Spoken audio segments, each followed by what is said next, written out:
Ok, on va poursuivre le développement de tout ça, et cette fois-ci, on va simplement ajouter quelques layers pour développer encore un peu plus les matériaux disponibles sur notre terrain. Hein, vous voyez ici par exemple, avec notre terrain, nous avons que deux matériaux. On a placé ici de l'herbe et là du sable. Donc on va étoffer un petit peu tout ça et rajouter quelques networks, ce qui nous permettra d'avoir un peu plus de matière à disposition pour notre terrain, quoi. Hein. Donc hop, alors il est où? Il est là, je reviens là-dedans, voilà. Donc vous allez voir, ça va être très simple hein, et assez rapide. On va rien faire de plus compliqué que ce qui a déjà été fait, hormis rajouter quelques networks.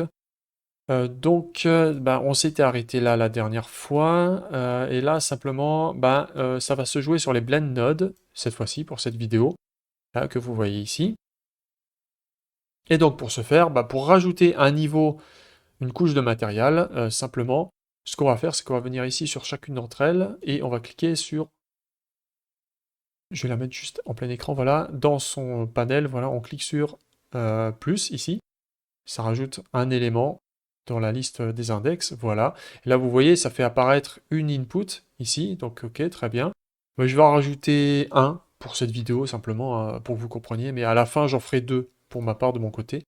Voilà, donc là, hop, je vais en rajouter une là. Alors ça l'agrandit à chaque fois, il va falloir que je revoie un petit peu les dispositions. Tac, voilà, et ici, voilà. Donc là, on a 5 nouveaux inputs pour tous ces canaux.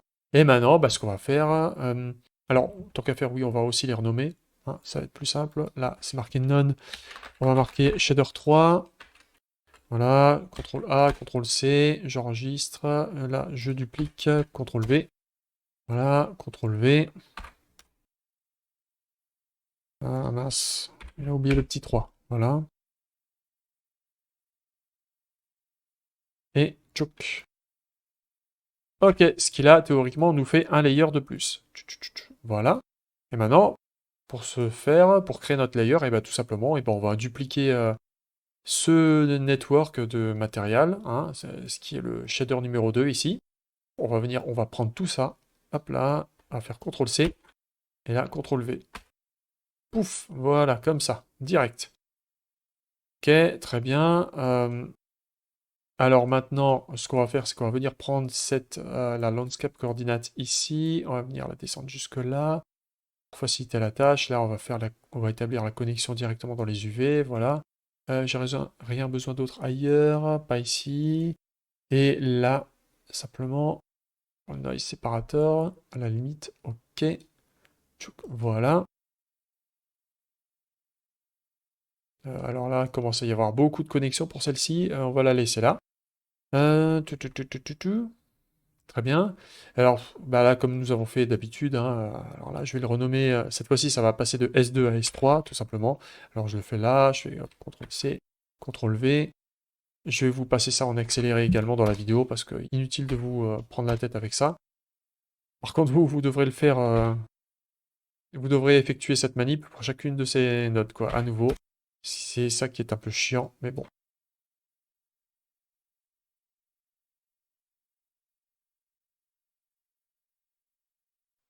Ok, on a des S3 partout. S3, S3, S3, là, S3, S3, blablabla. Ok, c'est bon. Très bien. Donc là, on a le matériel numéro 3. Et maintenant, on va venir prendre ces nodes ici. On va faire comme ce qu'on a fait avant. Alors, ça fait un petit peu... Ouh, du fil un peu partout. Là, on va connecter la sortie color, que vous voyez bien dans l'ensemble. Voilà, sortie color. À nouveau, là c'est pareil, sortie métallique, machin. Sortie spéculaire, sortie roughness. En gros, je vous fais rien de plus que ce que je vous ai fait faire 15 fois déjà. Mais bon, voilà. Ok, comme ça on a... C'est bon. Et maintenant on replace tout ça. Et théoriquement, on a un nouveau layer. Alors je fais enregistrer. On va venir là, comment ça s'appelle, l'instance. Et normalement, on devrait avoir shader 2. Ah, alors une chose, oui, effectivement, à chaque fois j'oublie toujours, ouais. Faut tout passer dans le groupe 3, effectivement. Les mettre dans un nouveau groupe. Suis-je bête? Alors, on va tout sélectionner, tout ça, tout ça.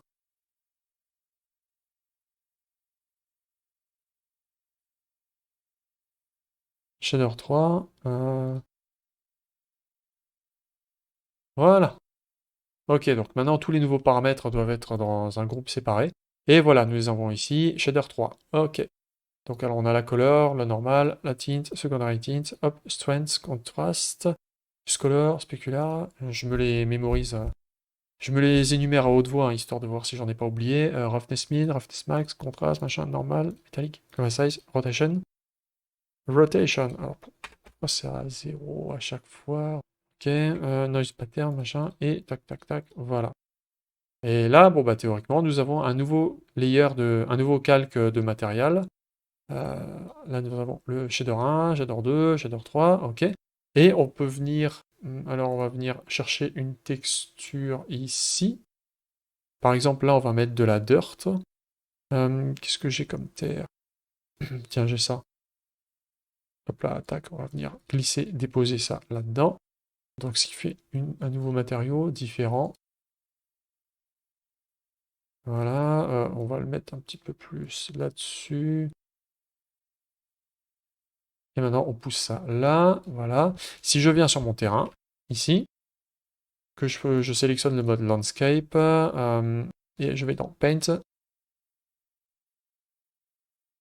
Ah oui, alors il y a une chose aussi, voilà, parce que là, je l'ai rajouté. Le truc, c'est que, effectivement, je vais revenir ici dans mon master. Je vais venir le chercher. C'est lui que je vais attribuer. Et je vais venir attribuer le master sur le terrain.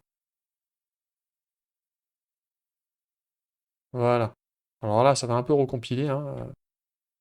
Ok, et là, vous voyez, il a bien reconnu le layer numéro 3. Voilà. Maintenant, je peux revenir dans où il est, mon browser, voilà.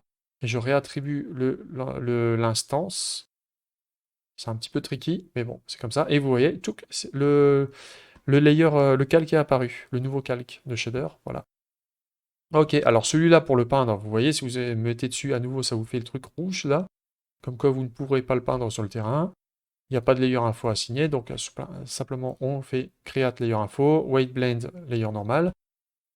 Landscape Desert Land 6, ouais c'est celui-là, tac. Voilà, pour ramener la fenêtre, voilà, il est ici, shader 3 layer info, j'enregistre. Et maintenant, si je clique dessus, à nouveau, et ça vous fait du gros n'importe quoi. Oh bah mince alors, bah, ça marche pas, qu'est-ce qui se passe? Hop, là quand vous peignez, hop, pouf, ça vous remet le matériel par défaut, enfin la grille par défaut quoi, on va dire. Et oh, pouf, ça marche pas. Qu'est-ce qui se passe? Qu'est-ce qui se passe? Qu'est-ce qui arrive? Euh, Un tutoriel qui vous fait faire un truc foireux. C'est pas mal, hein? Qu'est-ce que vous en pensez? Non. Alors, en fait, je vais vous dire, je vais en profiter pour vous dire un truc ici. Si vous suivez la manière standard de faire des matériaux, il y a des fortes chances que vous aboutissiez à un résultat comme ça. Voilà, quand vous allez peindre votre nouveau calque de matériel ici, ça va revenir sur le matériel par défaut, sur la grille par défaut, on va dire, qui va être projetée à travers le terrain. Et votre shader ne va pas fonctionner. Le fait est que Unreal partage vraisemblablement ces superpositions de textures avec un masque sur 4 canaux maximum. Donc là, ce que nous avons déjà nous avons nos deux matériaux initiaux, à savoir on a le calque de grasse, enfin d'herbe, avec la texture d'herbe. Nous avons le calque avec, par exemple, non, pas celui-ci. Ah, nous avons le calque avec le sable, pour le désert par exemple. Voilà. Nous avons le distant layer qui s'affiche au loin. Nous avons la slope mask qui s'affiche sur les parois. Et là, avec avec ce troisième layer, enfin ce cinquième calque que je viens de vous faire ajouter, on a pour ainsi dire atteint les limites de ce masque. Donc là, avec ce que je vous ai fait faire, nous avons rajouté une cinquième couche et le masque, ben, il est un peu à la ramasse, quoi. Voilà. Donc vous aurez beau continuer à peindre ici. Là, vous voyez, par exemple, il n'y en a que deux couches, c'est très bien, mais si on rajoute le sable par-dessus, juste à côté, voilà, ça tombe à nouveau comme ça, etc., etc. Bref, Fort heureusement, il y a une astuce pour arranger ce problème que je vais vous montrer maintenant, là, tout de suite. Alors vraiment, j'étais vraiment en PLS hein, quand ça m'est arrivé, ce truc-là. Je m'y attendais pas, mais heureusement, j'ai cherché un peu et il apparaît qu'il y a des solutions pour fixer ce problème. Donc en fait, il va falloir retourner dans votre master, ici, tac, voilà. Et le nœud du souci se joue dans les paramètres de vos textures sampleurs. Par exemple, ici, là, il y en a une autre, etc. En fait, il va falloir passer toutes vos textures sampleurs, ici, euh, dans les paramètres de cette node, il y a Sampler Source, ici. Et là, vous voyez, c'est réglé sur le mode From Texture Asset, pardon. Et il va falloir cliquer ici et venir les passer sur le mode Shared Wrap, comme ceci. Voilà. Mais on va faire ça pour toutes les nodes. Donc, on va toutes les sélectionner. On va prendre celle-ci, on va prendre celle-là. Vous les sélectionnez toutes en simultané, pardon. Donc, ce que je vais faire, c'est qu'avec CTRL, voilà, je les sélectionne, paf, paf, voilà, CTRL, je vais même sélectionner les noise de pattern, les patterns de noise, pardon. Voilà, là, il n'y en a pas d'autres, très bien. Là, il y en a une aussi, voilà. Là, il y en a encore une, les normales aussi. Voilà, là, là, c'est bon. Et on va également prendre les textures d'overlay ici.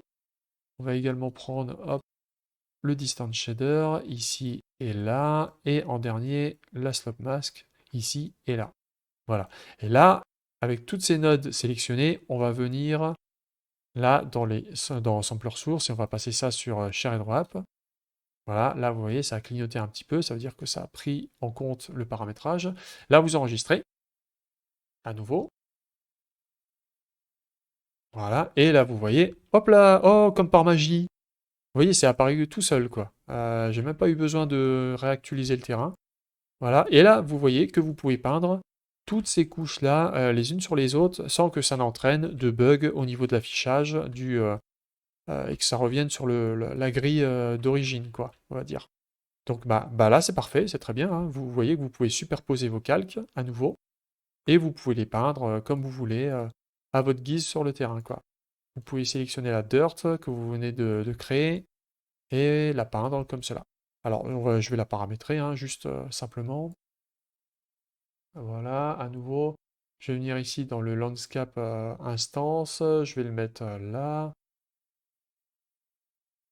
Alors, ça c'est le shader 3, donc c'est de la terre. Donc le niveau de projection, euh, UV Global Size, bah voilà, hein, tout simplement.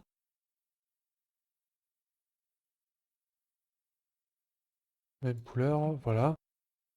Et là, bah, vous voyez, nous avons de la dirt, de la terre, tout simplement. Ouf, voilà. Alors, est-ce qu'on le règle un petit peu plus sur de l'orange? Ouais, non. Sur du vert? Non, non, pas du tout.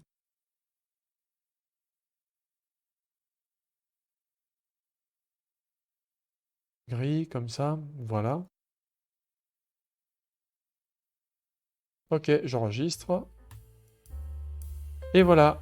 Bon, bah c'est tout pour ce tutoriel, hein. Donc vous avez vu maintenant comment superposer plusieurs couches de calque et la petite astuce pour éviter de vous retrouver limité par dans votre succession de calques, quoi. Enfin, de superposition de matériel. Voilà. Donc là, il est un peu taillé. Je verrai ça, je réglerai ça par la suite. Mais voilà, quoi, en gros. C'était pas le sujet du tutoriel ici. Bref, voilà. Donc maintenant, vous pouvez peindre à votre guise vos matériaux comme vous voulez. Touk, touk, touk, touk, touk. Voilà. Il n'y a plus de problème. Voilà. Sur ces magnifiques coups de pinceau très gracieux, très harmonieux. Je vous dis, eh ben, portez-vous bien et puis à plus pour la suite. Ciao!